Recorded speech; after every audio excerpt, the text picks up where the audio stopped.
Welcome to our post-Oscars recap.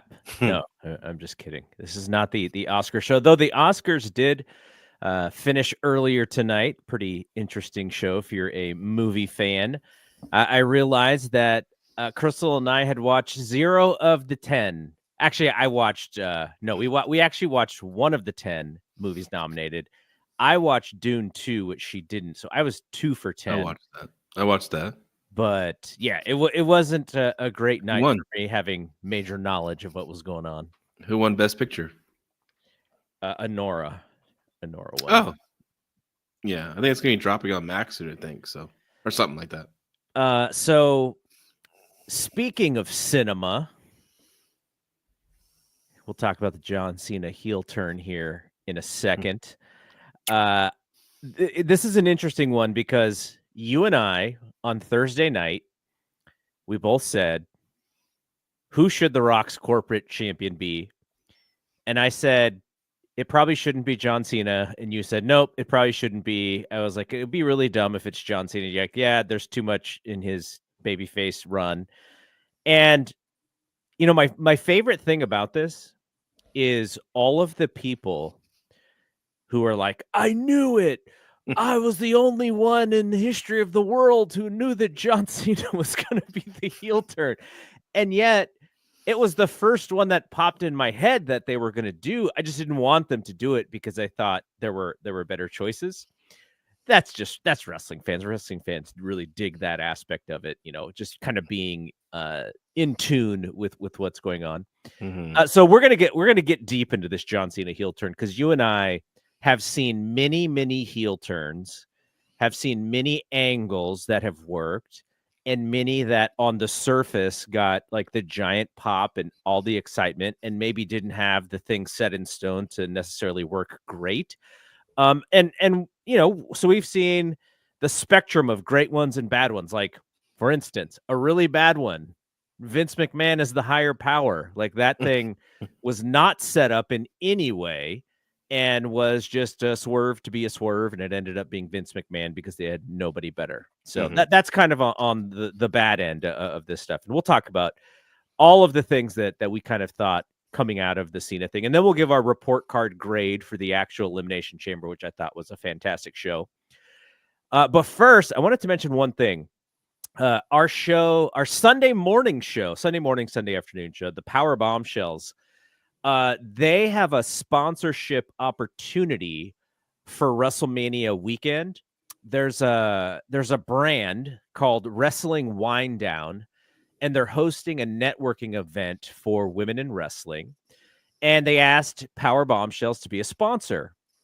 So with the sponsorship, what does Power Bombshells get? Well, they will get some exposure through logo placement on event materials, promotional assets, social media shout outs, and a YouTube recap video highlighting the weekend and inclusion aspect of their recap video. And that'll be shared with the wrestling community. We will share it as well.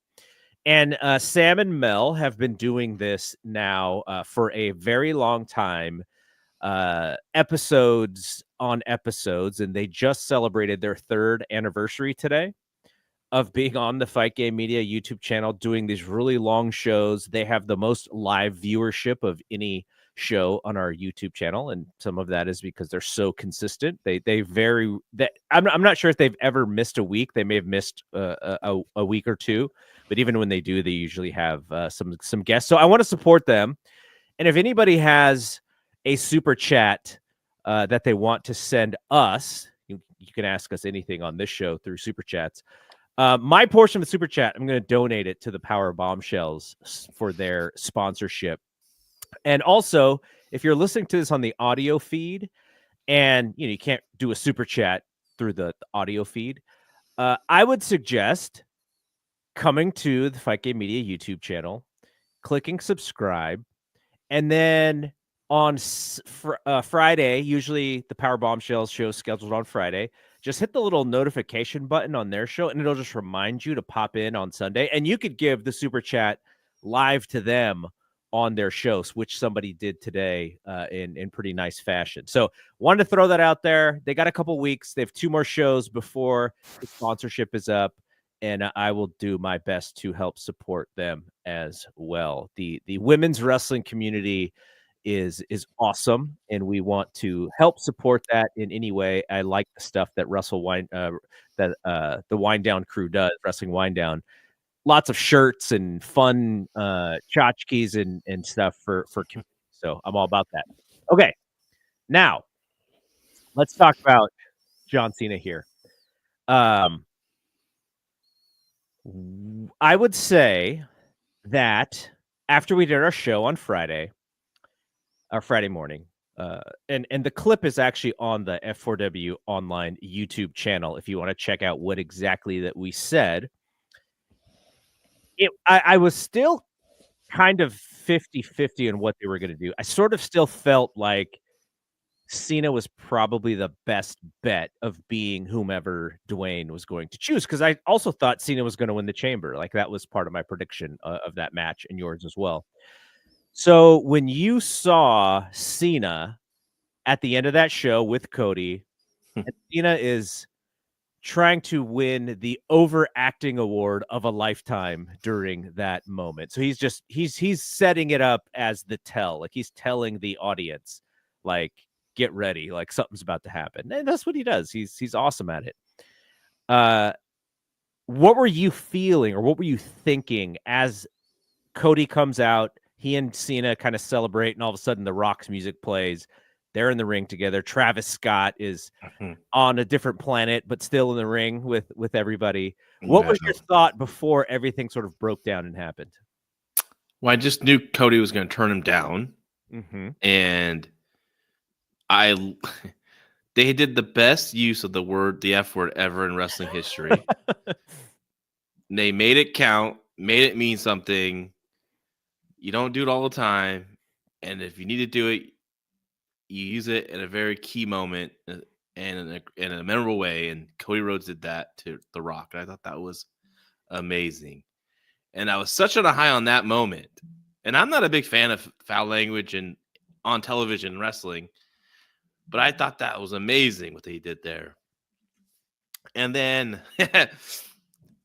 when Rock wasn't leaving the ring and Cena went for the hug, I thought, no. And then it happened. I was still shocked because I just didn't think Cena would ever do this. I didn't think he would ever want to be a heel. And I've been thinking about this since that moment happened. And it's pretty amazing. And I commend him wanting to take a chance, a big risk, right? It's like a big risk for his wrestling character because he's so beloved. But beyond wrestling character, I think, all that stuff with the Make-A-Wish stuff and everything, I hope those kids are okay. Like, it was just like a lot of and I kind of, I kind of had, after the show's over, WWE does so much stuff after this damn show's over.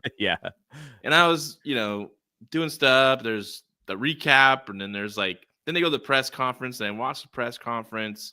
And I don't know if it's Triple H, The Rock, or whoever mentioned, kind of put it in perspective, like when John Cena, he could either, ride this nostalgia train, I think that's what he said, and that would have been great, right? But Cena wanted to do something that's challenging to that. By the way, I don't like these press conferences after the show, especially after we just do this angle. I don't think you should do this. You don't talk about this like, oh, this is an art form. This is Triple H, just to go back to what you were saying, he almost was talking to the internet, because he said something to the effect of, people have been wondering when something was going to happen. And after this show, it feels like something's happening, right? Like, he kind of said it like that. And I was like, well, it's like every interview before a big movie premiere when the actors are talking about the upcoming script, but they're not going to give up what's going on in the movie. And that's what it felt like to me. And I don't know if you do such a big angle, you do something like this, Same thing with The Rock too. The Rock was talking like that too, like, oh, where's the planning process? And he wasn't giving us full details, of course he's not. But anyways, but I thought, wow, man, when he said that, and then Cena obviously this is Cena's choice. Obviously, this is Cena what he wanted to do.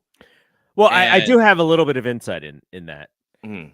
I don't think Cena was The Rock's first choice, but as Plan B, Cena was game, from what I understand. And like you said, credit to him, because the legacy that he's created in WWE. Now, he started off as a babyface, then was a heel, and then was the babyface that he was forever. And that is a legacy. That is something that you can sort of wear your hat on. You know, I sort of look at it as like, you know, you watch sports. And when I was a little kid, like all the star players stayed on one team. And I couldn't even fathom when I was a little kid, when my favorite player from the Warriors got traded. I just had assumed my short fandom of watching sports that player's just there forever. Mm-hmm. And nowadays, when you think about sports, it is rare when players stay with one team. So it is rare in wrestling for someone to stay a babyface for so long and be dependable. And the thing about Cena is he sat through some of the worst WWE creative of all time and was booed out of the building because of it, yet figured it out. He and turns kind of and made it work because of his aw shucks ability, and also because of his ability to kind of see through the crowd and how they treated him, and to just kind of like stand up to it and just be who the character that he was paid to be. And now to turn heel now, when you have all of those things working for you, when you didn't have it working for you for the last 15 years of your run, was kind of interesting. Like maybe not 15, probably closer to 10. Like the fan base was more into him in this return to WWE, the last run, than they'd been into him probably since he first won the championship. So that is him looking at his career arc and going like, okay, I can do this because of the moment that we're going to create, and because of WrestleMania, and because he believes that it's best for business. He's always been a team player. So I give him the most credit for being okay with it. I don't know if it is necessarily for his benefit, but The Rock needed somebody, and he was game for it. So, you know, he sees maybe Rock was able to sell him on the vision, and he was just like, yeah, I'm in, let's do it. Yeah. I mean, I feel like this has been in the works for a little bit longer than people think. I don't think it's a last minute thing. I'm not sure. I can't. I have problems with him losing the Rumble and coming in and just fluking his victory in the Chamber, and them going like, "Oh yeah, we've had this cooking for a couple months." I think you would do it a little bit differently if you did. I think it's before it has to be before the Rumble, because when I always thought it was very weird that Cena just put himself in the Chamber, but then they did these qualifying matches. No, we talked about that. Yeah. Yeah, I thought that was very weird. And obviously I think the reason was because he knew he had the guy in his back pocket, right? The guy that runs the show, the final boss, right? Is his guy. Put him in there, right? Gave the okay. That's what probably going to come find out. And also, remember his promo when he came back, announced his retirement? Remember how like over the top he was? Like to a point where like, it's Cena. Yeah, Cena. Okay. So why is it being a little too like way too over the top as babyface, but then again, it kind of was Cena. Like, right, okay, it's Cena. Yeah. So I wonder, like, if that was playing into at the time too. Like, oh, I'm the happy babyface guy. Like, and they knew this was coming up. I don't know. That's what I think. So I mean, I think Cody, I don't think it was last minute for sure. If The Rock like first choice was Cody, right? Like, I could see maybe like they brought it up, like, Cody, would you interested? And I can see Cody right away say no, because he's on such a hot hand right now as top babyface. It would kill him. It would hurt him more to turn heel than, for a shocking moment, because everyone's like, oh, what's it going to be like after it was a title? You know, will they start getting tired of him as champion? No, I mean, he is still like the most over babyface in the company. You know, probably right next to him is CM Punk. But I mean, he's this whole program with Owens is great, and then I think it would be a stupid move for him to turn heel. So I think that was maybe an early discussion, and then yeah, maybe they went to Cena. I think it was a little earlier. I think it was a lot later in last year than it was like just a month ago or whatever people were saying. In my opinion, yeah, I don't know the timing, but if I look at Cena's booking, okay, so let's say December 1st, 2024. And who knows? We'll see on Monday. Hopefully somebody's there to cut that first promo, right? But let's say that Cena and Rock concocted this in December. How does losing the Rumble and then winning the Elimination Chamber play into the fact that he's the Rock's guy? That's the story that they're going to have to figure out. He got eliminated by who did he get later at? By Jay, right? Mm-hmm.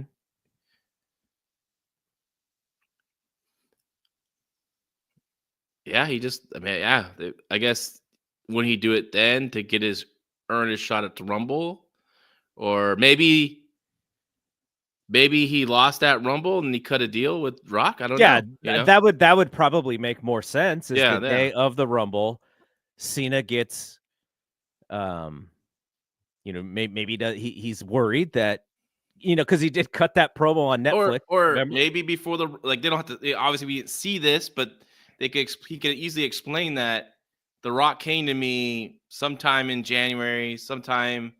Was he on that first Netflix show? He was. Remember, he cut that wacky promo where he's like, there's no path for me to win. And then he's the Rumble. Oh, the Chamber. Yeah, that's right. So over the top.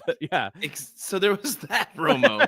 I think that's the one I remember. It was so wild and over the top. But again, it's Cena, right? We're just used to him being his goofy self. Yeah, exactly. So obviously they could tell a story where The Rock first approached him about, let's run this. You're my guy, right? With me in charge, let's make this. And Cena probably said, maybe turn him down. Yeah. And then he fell short in a Rumble and he realized, oh my God, my path there is one step shorter now, whatever. And then between the Rumble and then that press conference after the Rumble, that's when the deal was cut. And that's when Cena was like, I'm in this Elimination Chamber, right? Okay, but then he still has to win. And he won it by what? He taken advantage of something, I know, but which was legal still, but he did. But it's not like there was any connection between him and The Rock in that match, which would kind of give you some sense of tea leaves that, he still had to win like as a babyface. Like he just won as a babyface. Yeah. So the whole thing about losing the Rumble, needing The Rock, he went out there in the Elimination Chamber and won, unless The Rock pieced off some to Seth because he was a little worried about Punk, which but then that makes Seth a part of this whole thing. So we're getting ahead of ourselves because they still have to tell that story. But I think there's so much to tell. We're just guessing at this point. Here's the thing: they're gonna have to fill in a lot of those gaps. But at the end of the day, this moment was so big to this fan base. There was so much publicity for a wrestling angle that I was gobsmacked, for one. Now, secondly, Lady B's in the chat. She and I have been talking about Travis Scott. Travis Scott is literally there so that some of the hip hop websites cover this thing, right? And it sounds like they're planning on him in wrestling. Yeah, he's going to get in there. Let's hope he's not inebriated. Is a nice way of saying what he was doing last night. Well, that's on him. If he go, I'm sure if he goes in there, not 100% of mind and body. This is wrestling business, and they'll lay it to him. Think Cody's gonna give him his receipt for that that stiffness. stiff slap. So, I mean, all that will shake out. But Well, so at first, I'm like, dude, someone just clothesline the hell out of this guy because he's such an idiot in the corner. That's what happens when you get these but here's the thing, jokes right? out there. Rock wants to be seen with this dude because this dude has a pulse on pop culture, and Rock is aging out of that a little bit. Like he's, in his early 50s. Like he's not a young man anymore. So it's smart of Rock to have him there. If it's not him, it'll be Lil Wayne, like Lady B is mentioning Drake. Drake was in the front row, Lil Yachty, like all these rappers who have kind of the pulse of pop culture because they have all the kids. They have all of the teenagers listening to their music. So that was really smart. Okay, so we have this moment. Again, I thought the thing was so well done. Mm-hmm. John Cena's rubbery face giving Rock the kind of the serious look before the Rock gives like the cutthroat sign, and then he kicks Cody low and they go to town on Cody. Cena's press conference thing where he was just straight faced, didn't say anything, dropped the mic. That was good. But he's still such an over-the-top, goofy character by nature, by human nature, right? Like the best version of John Cena is that movie, that Amazon movie that I always reference. What was that? What was that Amazon movie? It's the one where they like I know the title. There's a sequel to it too as well, right? Oh, is it coming out? No, I already did. I think I'm pretty sure it's the one you're talking about, right? It's a son of a bitch. Anyways, B, help us out. yeah. Someone will help us out in the chat. And he's gonna have to be the anti-hustle, loyalty, respect, the anti-rise above hate, and he's gonna have to, tell R-Truth. He's probably gonna beat up R-Truth and maybe get color on R-Truth is the way to go. But okay, so there's a reference, Ricky Stenicki. There you go. Yeah, Stenicki is right. No, there's not a part 2 on that one. There's not a part 2 on that one. They should do a part 2 on that one. That one was great. That was a fun one. That one was cinema. Yeah. That should have been on the Oscars tonight. Okay, so Fernando has a note about the angle, calling it Bash at the Beach 2.0. So I wanted to kind of compare what they did last night to previous scenarios. And the one that I saw the most last night was Bash at the Beach. Of course. As well as the Austin one, which I don't think people realize that it actually killed business, the Austin turning heel and joining Vince.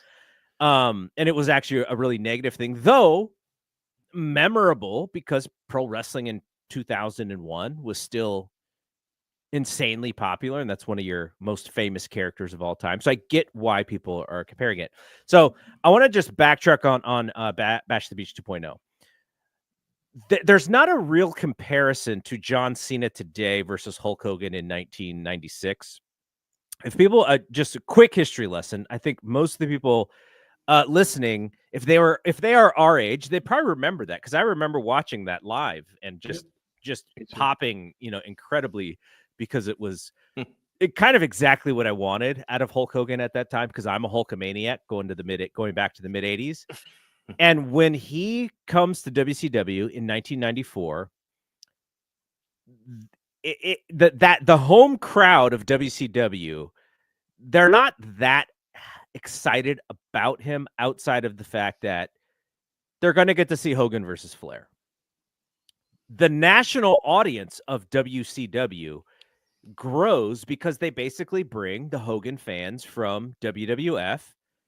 It's Bret Hart and Shawn Michaels and Diesel's world and Undertaker's world in WWF. And the people who didn't like that and wanted the Hogan stuff, they came over and watched him in WCW. So their national audience grew. Their pay-per-view audience grew. But the hardcore WCW fans were not giant Hulk Hogan fans. And as the year goes by, there's stuff with him and Vader, and then they start doing the Dungeon of Doom stuff, and then all of his friends are there. And it is not happy times for Hulk Hogan in 1996. Nitro comes on. You and I went through this whole time period a couple years ago. Hogan is rebooking everything on the fly for Monday Nitro, and Ric Flair's just taking a leg drop like every single week. And so he goes away. And some of it, he goes away somewhat because he's not the same popular Hulk Hogan anymore. He's kind of losing some popularity and steam, even though Flair and Macho Man as a program is doing really well. And like their ratings are strong and their houses are strong, but it's not because of Hogan. I'm sure when he thought, he kind of takes a small leave of absence, that the business just tanks and he comes back and he's going to be the savior. That's actually not what happened. Savage and Flair kept business afloat and things were going well. And then in May, you get the beginning of the NWO angle with Hall, and then Nash comes, and then you get to July and the Great American Bash. So by the time Hogan comes back and he is the third man, not only is it refreshing for his character because he was being booed by live crowds in that territory, WCW, but it makes it seem like he kind of gloms onto the coolness of Scott Hall and Kevin Nash, who are quite a bit younger than him at this point. But he brings the star power, he brings the eyeballs, and then NWO is cool. So that whole thing of setting up who the third man was, it was 100% the best with Hogan. It probably works okay with Sting, and maybe it doesn't work as well with Luger, but they had things set up for that big reveal and that big home run, and that program, that NWO in of itself, changes business for a year and a half before WWE just catches them and they have nothing left, and they're Eric Bischoff is partying too hard to pay attention to what's going on with the business. So what we saw last night, I don't know that I can compare it to the Hogan thing, because John Cena, we know this is his last ride. He's just coming back for kicks, for shits and giggles. And so him turning heel is not like, say, if Cody Rhodes would have turned heel. Cody Rhodes has been their top babyface for now 2 years. If you go back to 22, 3 years. And that would have been kind of crazy, but like you said, there's no business reason for Cody to do it. He's the strongest character he's ever been. It would have probably been a negative more than anything else for him. Yeah. So to go to the Austin one, Vince McMahon, Austin, they saw that this was kind of the culmination. Rock is leaving, and they have no strong baby faces for Austin. And so, except Triple H, but Triple H and Austin fighting over this title, I'm sure there's some political ramifications around that. So they decide to turn Austin heel. Fan base throws up on it. Business immediately goes down. Business goes down even more because now The Rock is gone. And you have Austin and Triple H as heels just beating every possible baby face up, and they can't get any heat on these heels until Jericho and Benoit win the tag straps. But even then, after that, it's still the Austin and Triple H show and the Undertaker show and all those guys. So that was really bad for business in that sense. So where does this fit? And you being a steward of history, we haven't seen the business outcome of it. I imagine that this will help juice up WrestleMania. I think the casual fans will come back for this.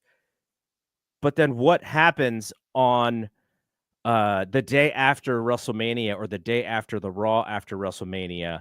Because The Rock is more than likely not going to be around, and you have a heel John Cena, whether he wins the title or not, he's only going to be around, probably once a week until however long this run is. And so what do you do at that point? We don't know. And that's why I kind of think it's a little short-sighted, because you have two guys sort of as the new two-man power trip who are not going to be around all that much. And what do you do with that part of it?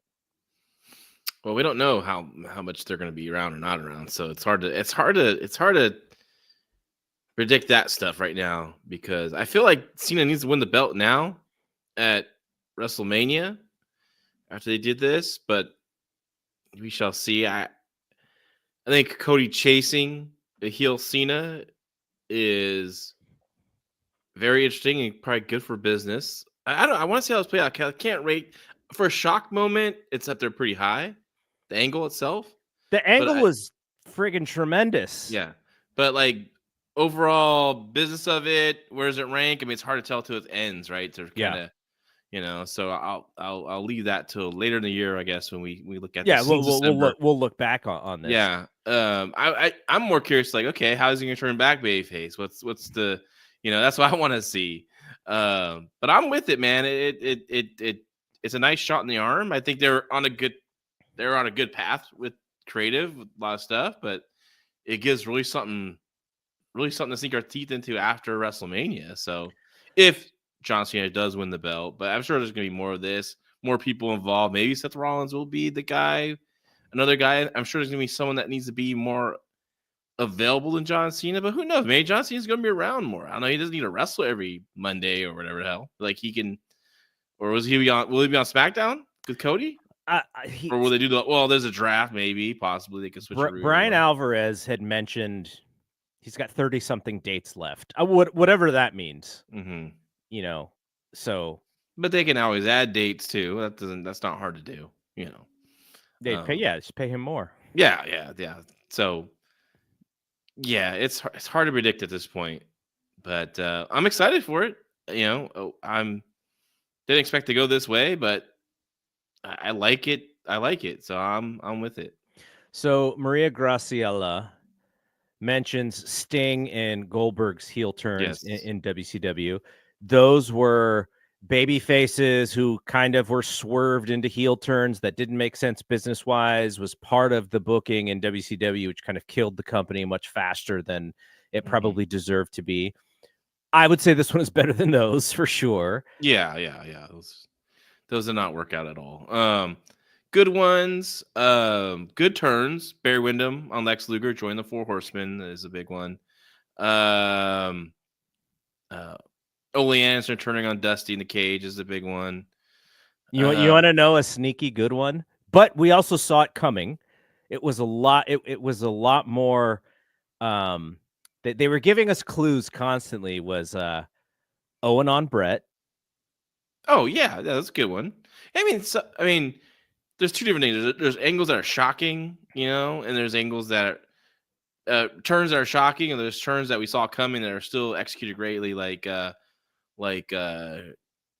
Evolution turning on Randy Orton after he won the title. Batista and Triple H's program was fantastic. So stuff like that. But for shock moment, definitely Cena.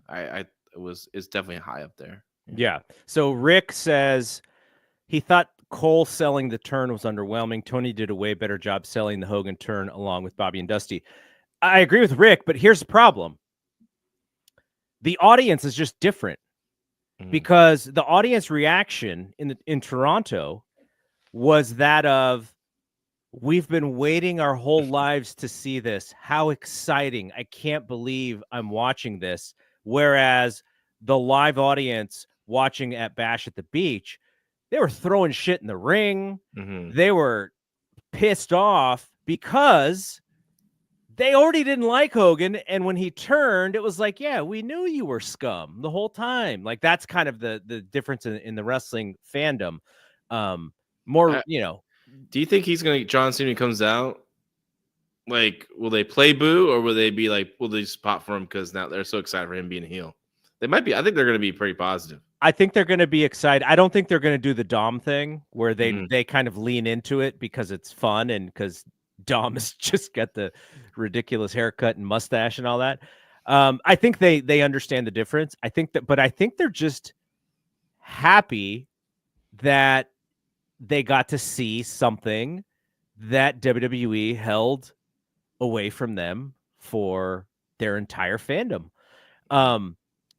Here's the thing about it, because my buddy Adam Berger, who's big into the Wrestling Observer Hall of Fame stuff, and he's got like great information, and I always go to him for his spreadsheet come Observer Award or Observer Hall of Fame time. His thought was, You turn Cena heel because face to face, Cody may sort of be the de facto heel in their match. You sort of expect Cody to win. He's the champion. He's the better wrestler. John Cena is the old guy. And so just by the narrative of the old guy versus the younger guy, he thought the fans would get behind Cena, sort of like a Magic versus Michael in the NBA Finals. Like Michael was coming. I mean, that would be the goal of the match too. I mean, Cody would probably play a subtle heel because you want if this didn't happen, it was just a babyface match. Cena is the legend going for the title, the record title, win, and so Cody would definitely be lean into being a heel more. Yeah, just like great champions of the past, like a Jack Briscoe or Ric Flair did it, Dory Funk did it, Rick Martel did it. Like great champions do that. So, but he thought that would be a negative for when Cena's gone for Cody. And so the way I look at this, what you're talking about, which is how are the fans going to react to Cena? I think very early on, they're going to pop for it. And that in of itself would make Cody look more dumb if Cody's the babyface, Cena just destroyed him, and the fans are behind Cena. I think that would be more damaging to Cody's babyface scenario. However, we have one trick in the book, which is the fans are really into booing The Rock. I think some of it is because he kind of butts into, at the specific time at WrestleMania time, and you hear these rumors about him coming in and wrecking shop and stuff. And so I think, which I think was all planned bullshit, in my opinion. I don't know. I don't think it's planted. I just think they know that if he wants to be around, then you have your A plan. And if he doesn't, then you have your B plan. And it's really just about the communication. When is he going to decide? What is he going to wrestle? Is he not going to wrestle? Him being there is always a positive. So you always work around it to make sure that him being involved is important shit, because he delivers. Like, just look at the television rating from last week or the week before. But at the same time, like, think of, you mentioned movies earlier. Think of an actor, and okay, here's a great one, because I saw this dude's face on television today. He was nominated for Supporting Actor Award. Ed Norton, right? He was in the second Marvel reboot movie, Incredible Hulk. Yeah. In all of the things that I've seen written about that, they could not wait to not work with him again. Yeah, he was because he was so demanding, changing the script, taking credit, making sure that he got credit for stuff that maybe he didn't do. And once that movie was done and it didn't do crazy box office, they booted his ass because they didn't want to work with him again. Now, that is star power. In his scenario, did not work because imagine if he stayed on to be the Hulk instead of Ruffalo, and he's in the Avengers and all these crazy movies that are doing $1 billion. He's better off monetarily, but he kind of screwed his way out of that because it was really hard to work with. In this scenario, and this is where Triple H doesn't get enough credit. This is all about managing personalities. That's a part of what booking is. You're massaging egos. You're making people agree to do things that benefit your stories. Yeah, and I definitely know that. Yeah, you would know better than most. And so imagine coming in, imagine you're running Premiere, and all of a sudden it's like, oh, some WWE person who just gets let go is like, oh, I want to work with you. And you're like, great, I can't, here's what I can pay you. And then they just want to change all your shit. And your Premiere is really about grappling, and it's not about the Gaga, and they want to throw tons of Gaga in their matches. And you're just like, I sold out the thing. I made more money, but now I got to deal with this person. Like, that is booking, right? Figuring all of that stuff out is part of it. And I don't think Triple H gets enough credit for having to deal with all of these guys who have giant egos and who all want to win and who all want to be put in certain scenarios so they make more money and they get more opportunities. And he's handling all of this at once. Yeah, no, he's been doing a great job. But I think The Rock, I think at WrestleMania, if Cena wins the title, I think he should at this point. It needs to be a big time screw job of Cody Rhodes, obviously, which The Rock will and needs and will get involved in that finish, where it's a total power play by the final boss that allows Cena to win. I don't think Cody will be hurt by it. I think it'll strengthen him. And then I think what if the crowd is pro Cena in that environment? Because they haven't been antagonistic to what WWE wants them to do in quite a long time because they're happy. They're happy. That's what I'm saying. Like they'll be pro Cena, and I don't think they'll boo Cody, but I think they'll be pro Cena, excited for the heel Cena at WrestleMania. You're gonna have all these casual fans there too as well. And like I said, that's why I think it needs to be, I hate to say this, Montreal Screwjob level where you see Cody screwed by The Rock, corporate, etc., management, and I don't think that's why I think Cody's gonna get hurt. I think Cody's a smart guy. He doesn't play the game, and I think he knows how to protect himself in these situations. I think that's what's gonna happen if Cena does win, unless Austin shows up, stuns The Rock, and Undertaker does something to someone again, and everyone kind of gets involved. Again, I hope not, though. I hope that's not the they told that story last year. They told that story, but and who knows how long Cena says he has one more year left. Is that a true story? Maybe that is not. Maybe he goes a little He's longer. Been lying the whole time. Yeah, he could be a liar, that son of a bitch. Nah. We'll see how long this goes. I just can't wait for Monday. I'm really excited for Monday to see. I gotta watch it live. At least I gotta watch the first few segments live for sure. I hope he doesn't do the thing where he just comes out, just gets booed, drops the mic, drops the mic, and leaves. It's like, ugh. See, he'll be Saturday. It'll be Friday, I guess. We'll find out what he does Friday. What if he comes in and gets the mic and he goes, "It's my yard," and then he leaves like that one time Roman did. Okay, so you said something that I thought was interesting, and we'll get beyond this and we'll talk a little bit about the rest of the show because the show was great. If this is his last year, you're gonna want him back as a babyface by the end of the run. That's what I'm saying. Like, okay, we have a year, or no, you have less than a year now. So if it just is if he turns heel to turn babyface in August, that's like, well, okay. So I think the scenario is about him standing up to The Rock at some point and helping Cody at some point, because he helped Cody last year and he got his ass kicked by The Rock in that same scenario that we talked about. All I saw in that whole scenario was just giant John Cena bald spot looking up in the lights. That's all I saw. But there's going to be a moment where John is going to need his "I want my country back" moment. and like that can come off. It's got to be strong because it could also come off really bad. And then that you don't want to see him go out really bad. You want him to go out on his shield rather than like this sappy loser who, now regrets all the bad things that he did. I know they have something planned, obviously, for that. I want to see how they're going to do it. I'm more interested in that than actually the heel run. But I was like, how do they get this back now so quickly?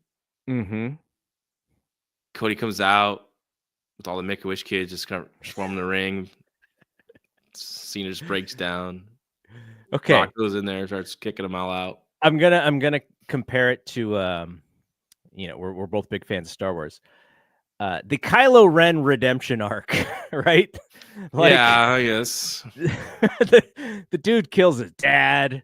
Like, he's creating this recreating the empire and killing all that his family had done good and his mentor and everything, and then he had to have his "I want my country back" moment at the end.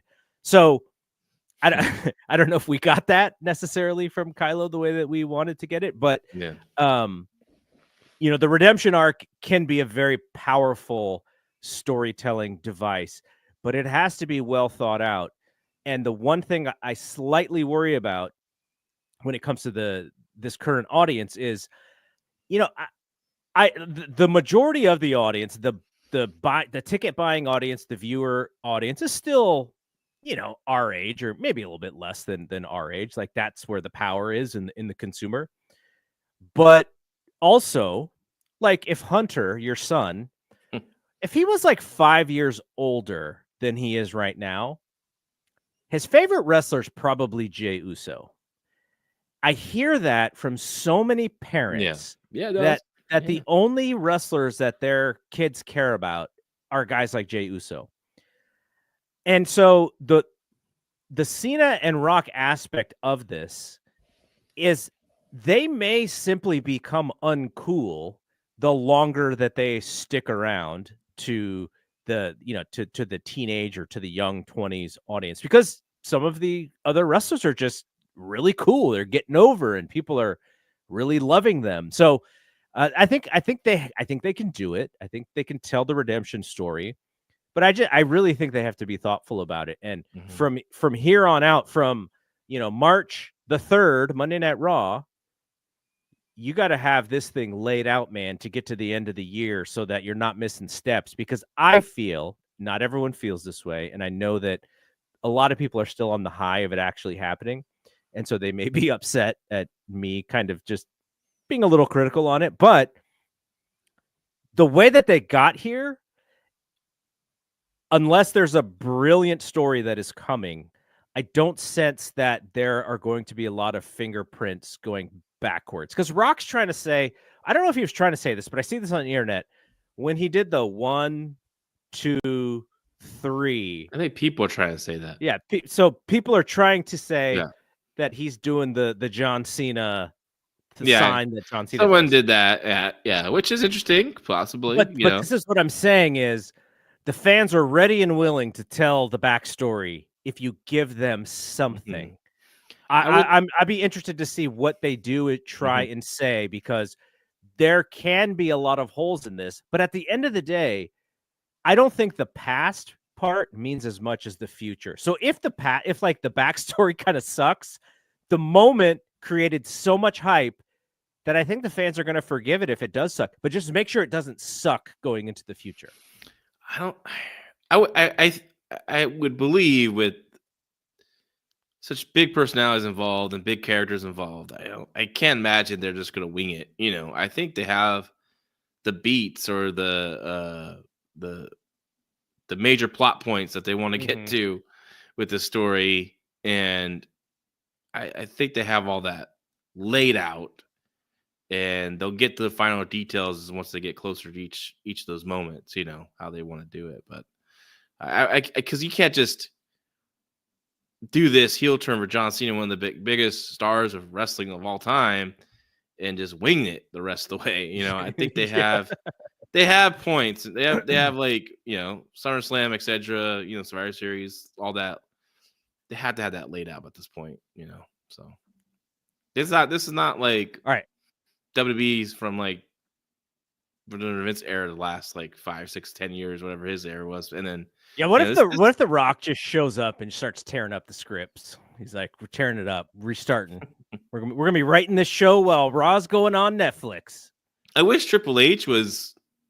I mean, who knows how healthy he is? Like with everything, like it'd be nice for him to get involved and stuff, but I don't think that's gonna happen. But you never know. He could get a spot in. Hopefully, he could do something. But it has to be. So but I'm I'm excited about this. I really am. I think a lot of people are. It seems like it was very positive online from what I saw from the fans are happy, man. They if you have equity with the fans, they're going to give you the benefit of the doubt. And that's ultimately where I stood last night, which is I wanted it to be Punk. I thought it would be so much better if it was Punk.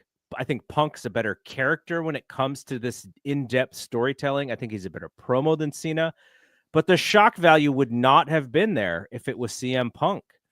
It And was absolutely 100% there as it was John Cena.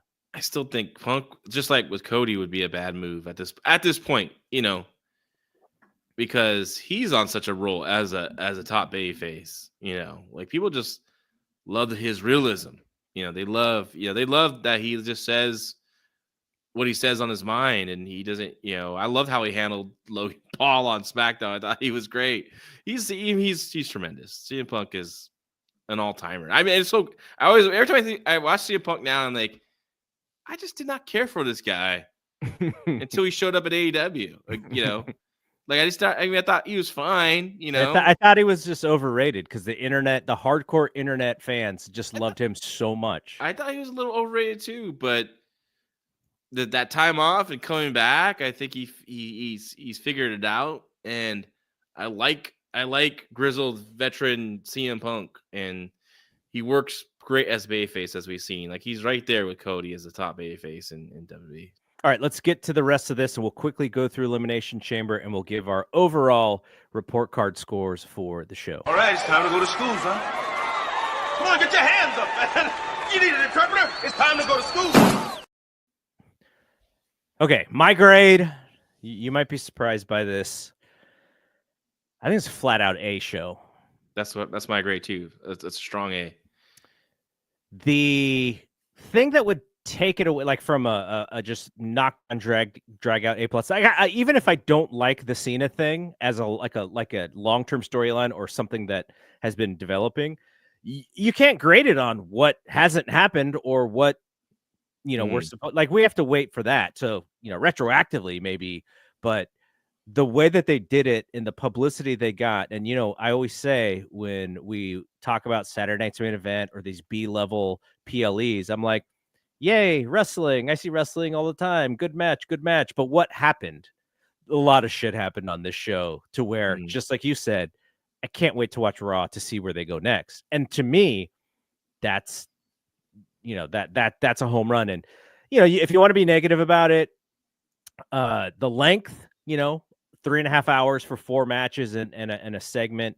The Trish match wasn't fantastic, but that's also fun. It's like a house show match for that home crowd. Like you put Trish in front of that crowd, and I am never going to complain about seeing Trish Stratus on my television. And it wasn't there to be a great match. It's not its role. It was get that hometown crowd. They'll see a legend for their hometown, Trish Stratus, right? Give their future star, Tiffany Stratton, who they feel is going to be one of their tops of their women's divisions for a very long time, like the rub from team of Trish Stratus, and Tiffany getting the win. So I mean, there was one flub near the end of this match, and I know you saw this. So she's about to go to the corner to do her moonsault, and Trish is laying on the apron. And Tiffy boots Trish as if to say, "Get out of the way." I don't know what she's doing. Maybe her put her out of the way to be safe. I don't know what she was trying to do. But she didn't even do the moonsault off of that corner. She then went to the other one. Yeah, because I don't know why she thought it was going to be in that corner. Tiffany's still very young and very green, and makes mistakes, but she makes up with it with her charisma, her athleticism, and she's going to be good. She still does not have the babyface charisma down yet. She's growing into that. I think she's much better as a natural heel, but Charlotte's got to be the heel in that match. So she's gonna get her babyface stripes in this match with Charlotte. I was watching her Tiffany Stratton's entrance on this show because she came out like SmackDown maybe last week or the week before, and she still was like coming out with that really bitch face, right? Yeah. And I'm like, you're a babyface now. Like she was more smiley, a little more softer in the face, not too many of those bitch looks, So I think she's getting she's always been a heel until now. Yeah. She started as a heel, and she'll get there. Fans love her. So to some, this was a real positive. I know to you, this was a negative. The Kevin Owens and Sami Zayn match. It was to me reminiscent of like an AEW street fight, toned down. They didn't go so aggressive. You didn't see a syringe in the mouth, and you didn't see glass. You didn't see nails. You did see some barbed wire wrapped around a chair. No, we did. What? In that match? The barbed wire. That was it, right? Yeah, we saw it wrapped around a chair in this. Yeah, match. it was just wrapped around a chair. That was it. Yeah. And you saw some, what I thought, which was the ode to the NXT match with the power bombs to the apron, to that corner, that side piece, the poking out the edge there. And it was what all of those matches are when I watched them on AEW, without the grossest of the grotesque parts. So I was fine with it because it's kind of what I expected.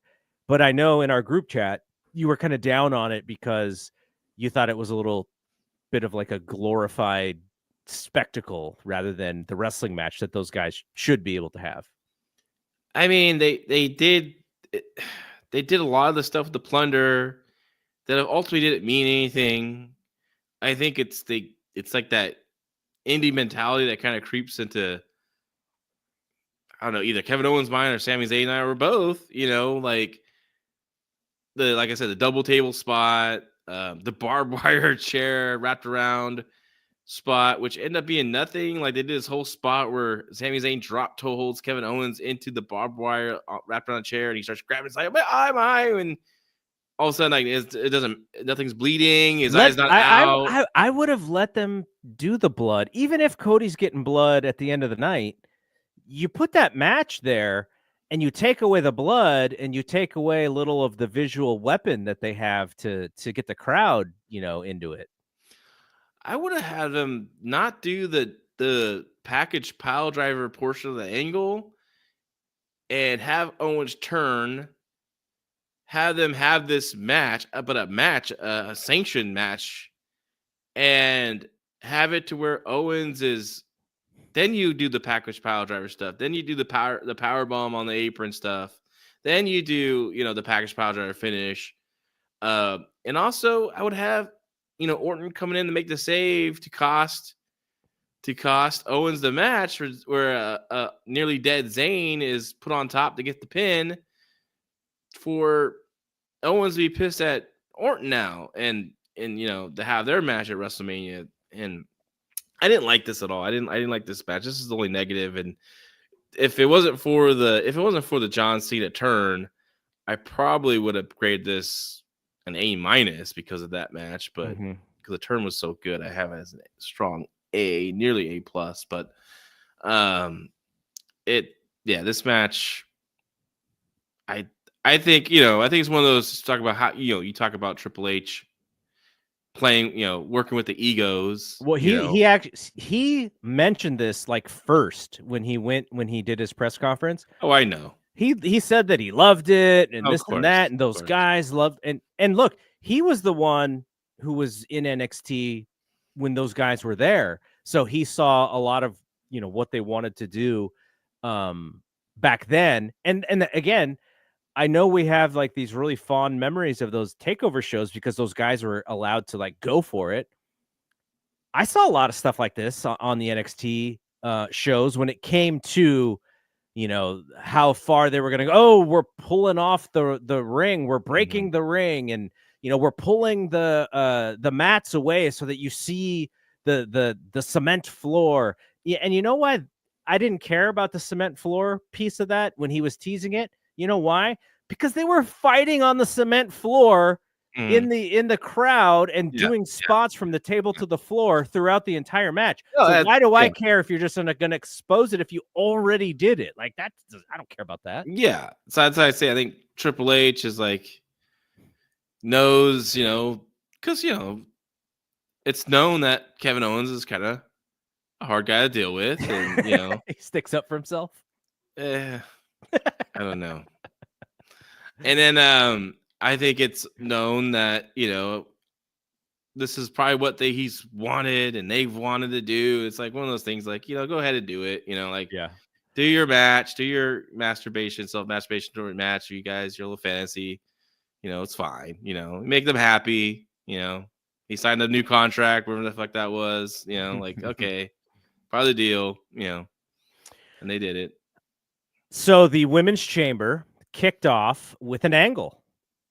Yeah, Jade that was Cargill. great. Okay, so I was fine with it because, again, the spectacle of the production and the presentation and the camera angles and all that was fantastic. But some matches kind of already started, and the door is still not yet completely closed and chained. And so it's Naomi and Liv inside the ring, ready to face off, and all of a sudden, music plays. Yeah, and you're like, oh. And then you see Jade, and she looks like more than $1 million. Like we always say, someone looks like $1 million. She looks like $1 billion, right? She went to the Randy Orton School of Wrestling. She was in all her gear. Just tremendous. And she comes out firing, kind of teases, going to Liv. Liv is like so scared. Like Liv plays this perfectly. Yeah. Naomi kind of looks back at Bianca, and she's like, uh-oh. And then Jade just starts beating her ass and takes her out. Bianca can't save because Bianca's locked in one of the pods and just drags Naomi out, slams the cage, shuts it on her head. And they just basically say Naomi is unable to perform. And so she's the first one out. So Naomi's out of the match. Thanks to Jade. Now we'll have whatever happens on SmackDown pertaining to Jade. She's got to cut a promo. She's got to say what happened. She's got to, maybe GTV comes back and give us the footage of how she actually got beat up. So then they have the match. I thought Liv was awesome. You were going crazy for Liv in our group chat about how well-rounded she's become. She's not just a character who's able to get heat. She's a legitimate performer. She was getting whipped by Bianca's hair. Why would anybody just allow Bianca to just whip? Everybody who gets whipped with the hair ends up getting like cut up. Like, yeah, but you're not gonna get hurt though. It's just I don't know, man. I don't know. You're not gonna die from it. This is hilarious. Maria Graciela says Naomi is the Rikishi of this story. I wonder. I liked it. I like the whole presentation of this, and I think this is Jade Cargill's best work she's ever done in her career. Ever. She was so tense, so believable. That beatdown was freaking awesome.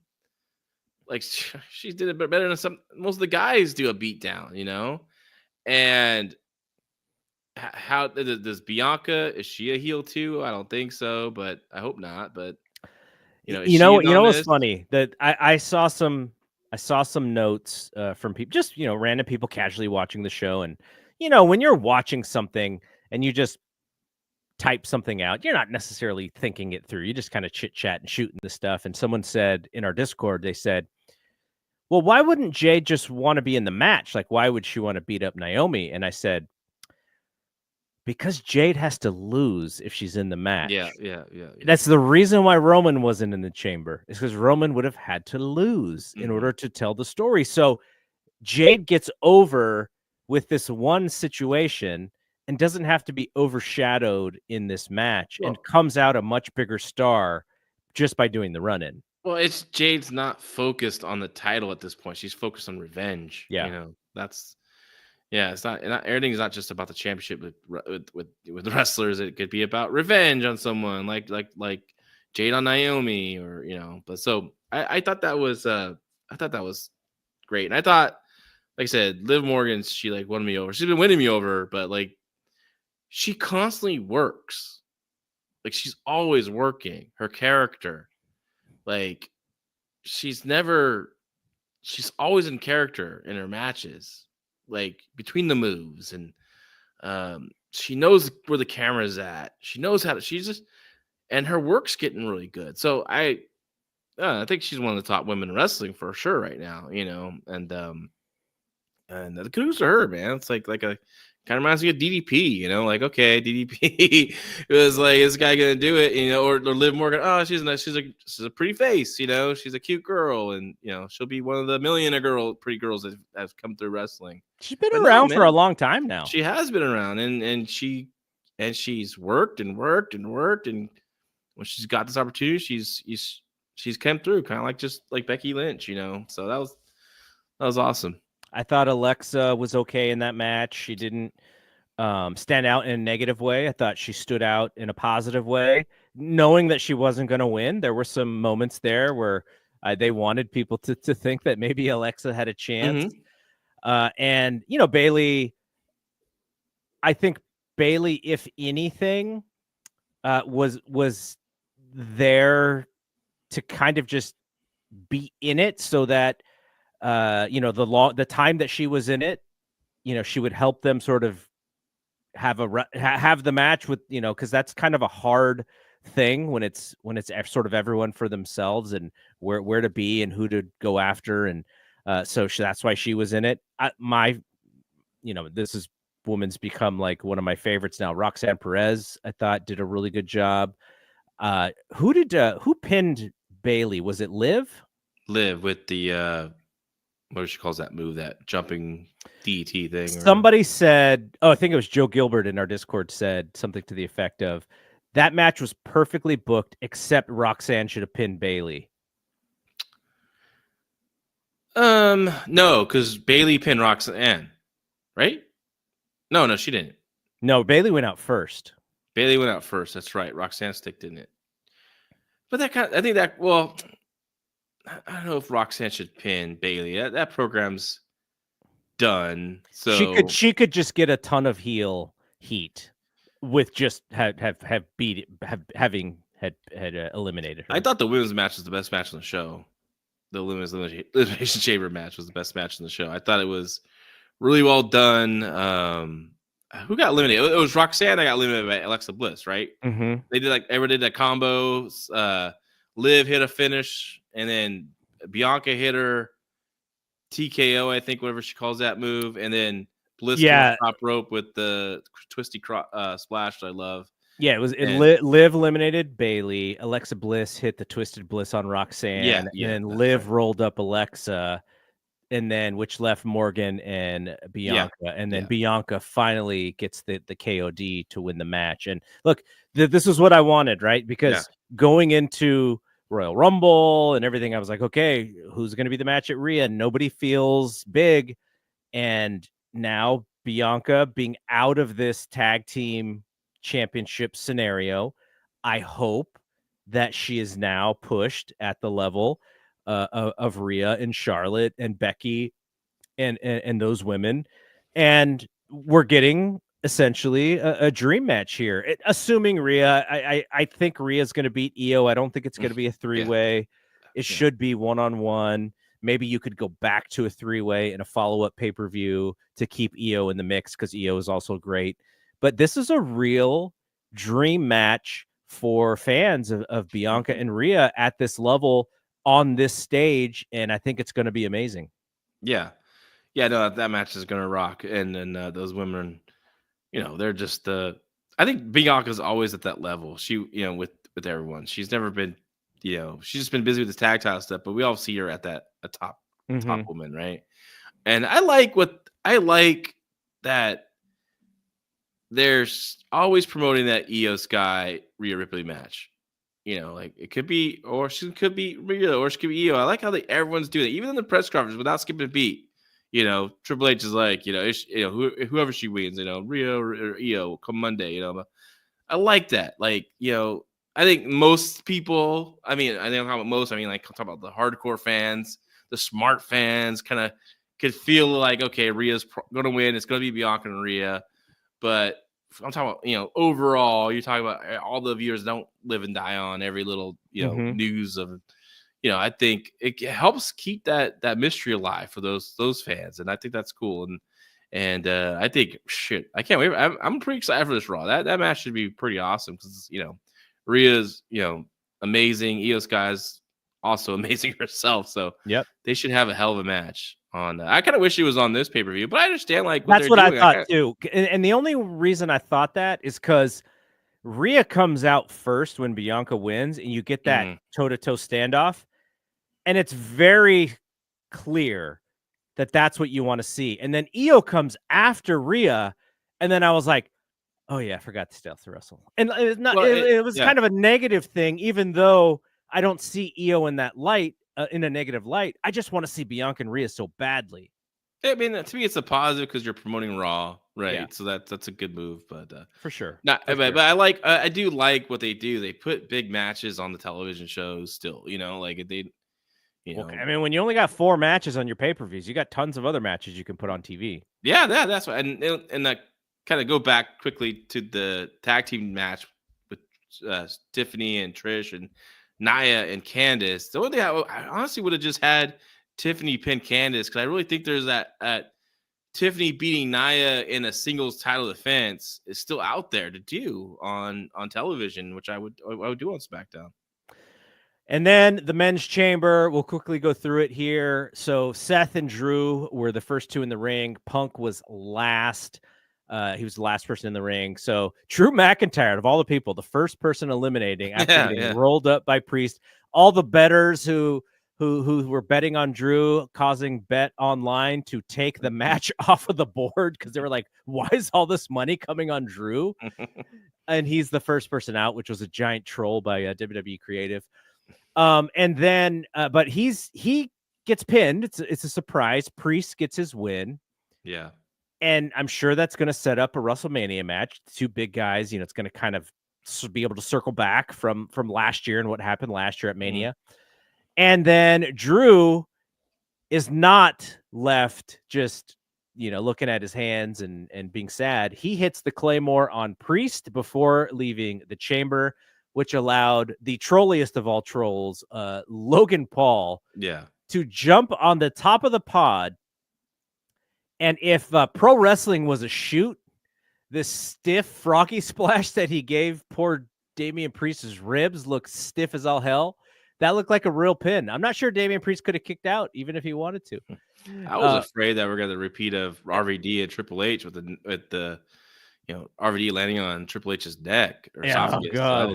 That was scary. But Priest need to be out a little bit more, I thought. But Logan Paul's fantastic. I'm going to say this right now. Logan Paul is a better worker than Will Ospreay and Kenny Omega combined. Oh, get out of here. I'm telling you, man. You're smoking with whatever Travis Scott was smoking that put him on Pluto during I'm telling you, this guy is, the complete performer. He could do the ring. He has the promo, the personality. I don't know, I'm a Logan Paul fan as a person. I don't really know him, but as a pro wrestler, I just love his shtick. His heel stuff is fantastic. And even coming coming out with the American flag after what happened in the beginning when the Canadian fans booed the US national anthem. I thought that was, I'm like, I could tell, dude, give me a flag. Give me the American flag. I'm coming out with it now. I could vision that kid. Just kissing Donald Trump's ass. That's all that was. God bless that kid, man. He gets pro wrestling. To me, that is no longer what pro wrestling is. That used to be pro wrestling in the 80s and the 90s. It's not, because think back to and I was just telling the story. Think back to turning Sergeant Slaughter heel and being taking advantage of the Gulf. And taking advantage of the Gulf War, right? In 1991, that was seen as so bad faith and just misread of the situation. Logan Paul, if he only decided to do that and he only had a couple seconds to try and play off of it, okay, maybe. But someone should have taken the flag away from him, because there is a real life effect to what that signifies, to what the Canadian fans were booing for, that he has no clue about. The dude lives in Puerto Rico because he doesn't want to pay taxes. That's how this kind of person, you talked about whether or not he's a good person. he's not a good person. He shows all the signs of not being a great person, going back to when he was a kid. But the pro wrestling aspect of this, you can get heat, but not all heat is good heat. And this was a misread. If I was Triple H or Nick Khan, I would say, you know, that's probably not the best idea. We need to not lean into that, because what WWE tries to do, and this is what differs from the UFC, is Dana White leans into that MAGA stuff, right? Because he agrees with it and he kind of believes in it to an extent.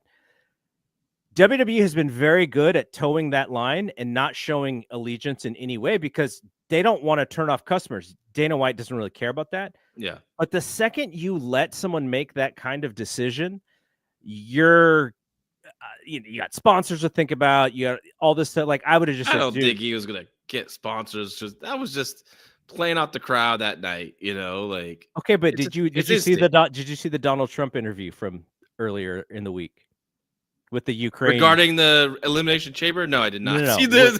No. That's why the crowd was booing, though. I know why they were booing. It's a real life scenario, not a fake pro wrestling scenario. I get it. But like, I thought it was great. In my opinion, I thought it was great that he got that.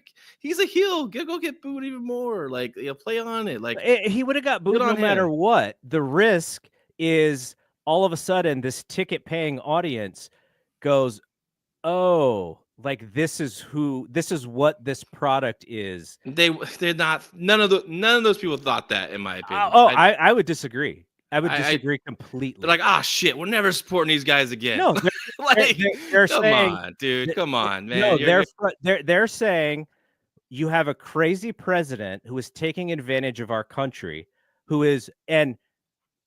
for instance, maybe, if we brought Lance Storm on this show, who lives in Canada, like, he would provide a perspective that, maybe that you don't have the context for. Because there's a lot of people in that country. Paul Fontaine, I could bring Paul Fontaine on this show too. And their frustration is because their country is being treated poorly. And so you want to have a heel take advantage of a real life scenario that is affecting not only people's mental health, but their monetary value, and then turn it into a pro wrestling angle. Like, I don't think it's something that is a problem, but it's something I would say, dude, like, read the room a little bit better. Like, we didn't need it. Like, you get enough heat just by being a dick. That's not something that we needed. It's really about, are we a product in a consumer industry that people are going to take seriously, or are we just phony wrestling that people shit on all the time? Like, that's really the decision that they have to make. And I just thought it was. Like, I thought it was just good, old school wrestling heat. I don't think much political thing played into it, other than it was, he just took advantage of that. He was at the White House when it's great. I'm glad, but it's I just thought it was a good. I don't know. Like, man, some heel was going to do it, I would think. I don't think we'll see that anymore. And I know some wrestling angles with that stuff don't work. Like you said, Sergeant Slaughter thing, that didn't work. Bret Hart, pro Canada, anti USA, that worked, right? Like, it was just certain things hit and miss. But I don't think this was. I don't know. To me, I'm sorry, but I didn't think it was that offensive. But okay, so Punk finally joins a match. It goes right after Logan Paul, John Cena, CM Punk. They're about to go at it. They tease going at it because this is what the crowd wants. They want Cena and Punk, and so it gets teased. Nope. Seth Rollins attacks Punk, and he yells at Cena and basically tells him to stay away, that this is his fight. Yeah. Cena needs to go back to Hollywood. And so then Cena and Rollins kind of go at it a little bit. And then Punk hits Logan Paul with the GTS as this is going on. Pins Logan Paul. Logan Paul's out of there. So it's down to Punk, Cena, and Seth Rollins. Punk and Cena double team Rollins with the old Heart Foundation heart attack. Yeah. Now, I don't know if John Cena has bad knees, but he's supposed to kind of like sit in a squat so that so that Punk just kind of has to clothesline him, but he left Seth Rollins standing up almost, and so CM Punk kind of has to jump into this clothesline. Maybe they go over the fine details of the move. Maybe he's like, CM Punk's like, let's give him the heart attack. Oh yeah, let's do it. And then maybe Cena's, but it could be the knees thing. He's older, right? Well, I'm waiting for Bret Hart's analysis of what John Cena did wrong in this move. And then he just says, "Fuck Goldberg," And so then they do. So they get through the heart attack, and then they finally face off. Cena puts out his hand to shake Punk's hand, and then they hug. And Cena tells him, "May the best man win," and they go toe to toe. Punk goes for the GTS. Cena counters it into the STFU. I forget what they call it now. And then Punk maneuvers it into the Anaconda Vice. Cena hits the attitude adjustment for near fall. Rollins at this point is like just laid out. He's just like out for like 5 minutes. I was trying to remember what he took. But he took all the finishers, right? He took the GTS, I think, and I thought they kicked out too many big finishers too. Yeah. That was part of the key to this match. Yeah. So hits the pedigree on Punk, 2 count. Rollins gets hit with the GTS and the attitude adjustment, and Punk finally pins him. So it takes 2 super finishers to pin Seth Rollins. Now it's down to Cena and Punk. Rollins has yet to leave the chamber, and Punk is over towards the bottom rope. Seth hits the stomp on him, which knocks him out, and he passes out while Cena holds the STFU, and match is over. John Cena wins, and that is how he gets a shot at Cody Rhodes. Yeah. I like the finish. I like the framing of the finish with the camera work and everything. I thought that was good. I like that they didn't focus on Rollins having to take a long time to get out of the cage. They could have done that. They could have just showed like, oh man, he's really beat up. They could have had, but they decided. I liked how they did it to where Rollins is pinned and out. They start going right into the big stuff with Cena and Punk. So you're forgetting about Rollins. And oh shit, he hasn't left the cage yet. Boom, that was really well done. So good on them that. All right, so a show, one of their best PLEs, I think, in a long time. Everything is leading towards the 2 big nights, which I'm definitely going to be there in Vegas. We'll see if I get credentialed for. I only asked for a credential for night 1 because I wasn't sure if I was going to stay for the second night. I'm probably going to stay for the second night, but I don't need to. Second night's on Easter, right? There's going to be watch parties and stuff, so I'll be able to watch it. I might not watch the second night until like Monday morning or something, because the time that replay shows up after all that. I know. See, Brian Alvarez was so pissed about that. That happened to me. Oh God, not the Rumble. I watched the Rumble with you guys. Whatever the last before that. I remember like, what the hell is this replay? And they did the same thing for NXT too. It takes a long time.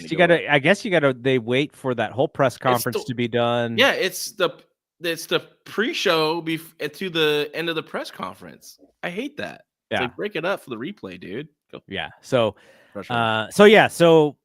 we are trying to figure out next week because Revolution is on a Sunday, which means, we like to do this show sort of on the day after. So we get all the, we can think about some of the stuff that happened, but Revolution is on Sunday. So we'll figure it out. We were thinking about, we have a couple options on what we want to do. We still have to discuss it, but we will there will either be a show on this network post AEW Revolution. Kevin Ely is going to be out of town, so there's not going to be a boom necessarily. But we have options to do something on the F4W network or here. We'll know by our show this Thursday, the Fight Game podcast. So, all right, thank you to all of the folks who are in the chat. Your Logan Paul better than Kenny Omega and Will Ospreay not going over very well in the chat. If you have any negative commentary, do not send it to me. I did not say it. That was John LaRocca. But all right, that'll be it from here. We will be back on Thursday. We do the show on f4w.com. Our last show, if you have the Apple Podcast or the Spotify apps, you can actually listen to our last show for free, because I did put those last episode on those new subscriber networks for free. So if you want to listen to that, but we are on f4wonline.com. And we do that show behind the paywall. So that's why we do this, so that we can kind of show people what we do here. If you want to also listen to us on f4w.com, subscribe to that website. You can hear us every Thursday night, Friday morning. We do the big show, the OG show, the Fight Game Podcast. So for John LaRocca, I am Double G. We will see you when we see you. Peace out.